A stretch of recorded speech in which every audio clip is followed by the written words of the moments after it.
BMW iX restylé. Alors, nouvelle autonomie en hausse apparemment. Il y a quand même des boucliers revus avec par exemple à l'avant de nouvelles fentes verticales sur les côtés, l'habillage des phares et feux évolue. À l'avant, la version restylée se reconnaîtra à ces deux traits verticaux en guise de signature lumineuse. Conserve les grands naseaux pour sa calandre, mais leur décor a échangé. On oublie les petits triangles, place à des traits en diagonale sur la version classique et une fausse grille sur le modèle badgé M en option. Le contour de la calandre peut être lumineux. Le restylage est l'occasion de revoir le nuancier avec pas moins de 6 nouvelles couleurs et les jantes. BMW propose pour la première fois du 23 pouces. Toujours plus, hein. Alors, technique.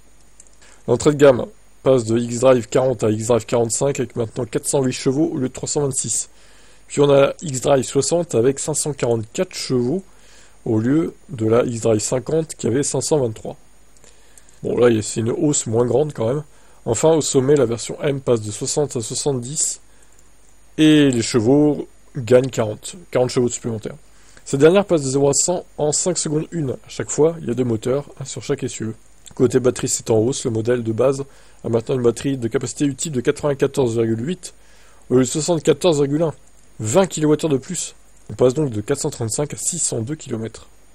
La X-Drive 60, la batterie passe de 108,8 à 109,1, ce qui change pas grand chose pour le coup. Par contre, alors c'est étonnant parce que 700 km au lieu de 633. Une progression qui s'explique aussi par une amélioration de la consommation.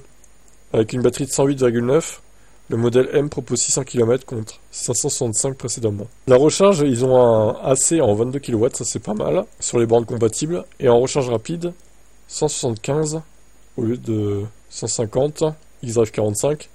Et les autres c'est 195, c'est toujours pareil.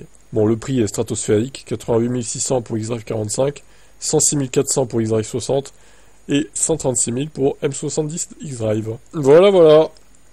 C'est très cher. Très cher, trop cher peut-être. Bon après c'est BMW, hein, c'est luxueux. Évidemment, il y a la marque qui se paye aussi. Même si bon les caractéristiques sont bonnes, hein, évidemment, mais c'est quand même un peu salé quoi. Bon, voilà pour ça, je vous laisse commenter.